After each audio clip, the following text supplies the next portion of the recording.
Good morning from Grandpa D's Worm Farm. Today I'm going to be doing some worm tea and also doing some screening.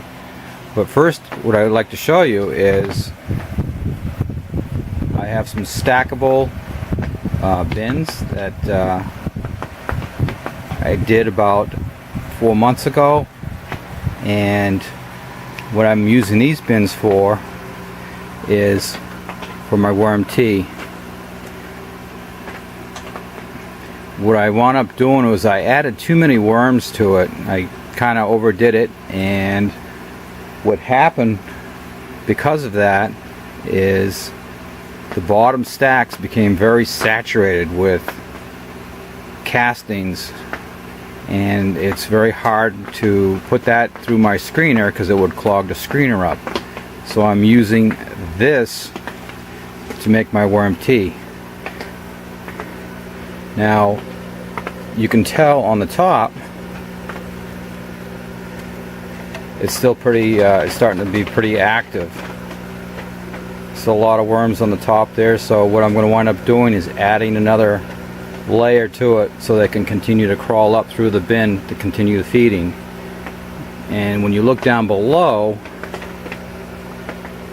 I don't know if you can see it, there's still some worms in there, but there are a lot more castings. So eventually they'll vacate that, crawl up through the bin, and start eating some of the fresh stuff. So what I wound up doing was taking that, separating the worms out of it as much as possible.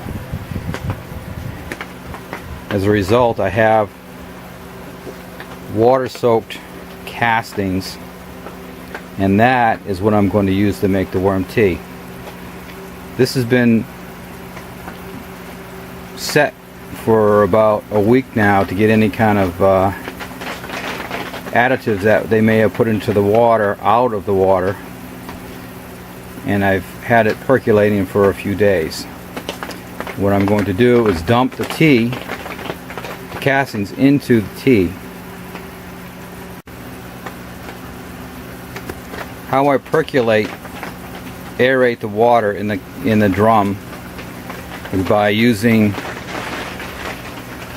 these tubes that are hard piped to a compressor right up here, which is a heavy duty fish tank compressor, which would go on like 100-gallon tanks or larger.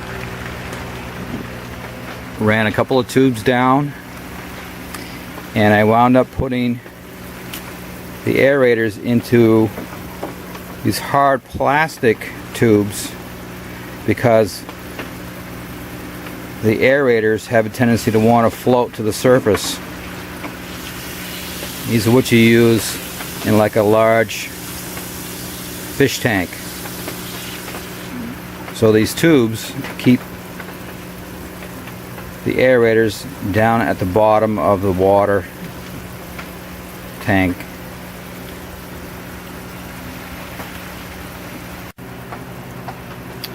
The two bins that I emptied into the tank, they were about 20 pounds a piece.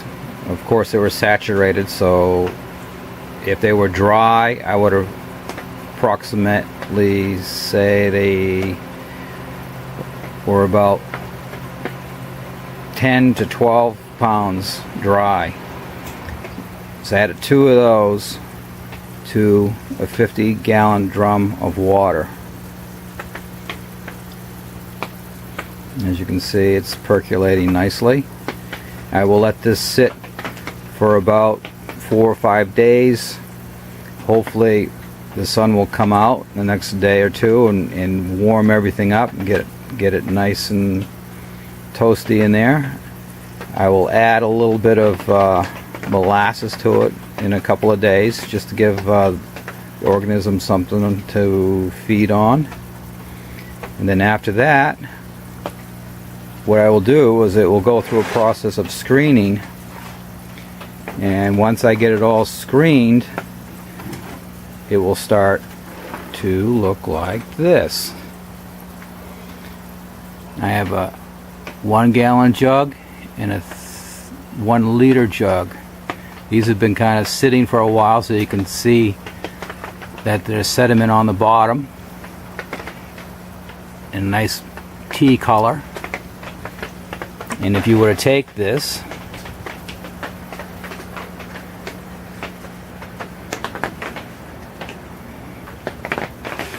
and shake it a little bit,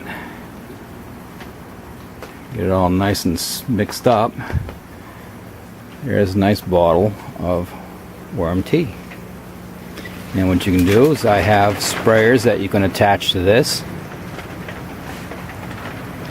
and you can take the 1 gallon and use that to refill the smaller containers with the sprayers on them.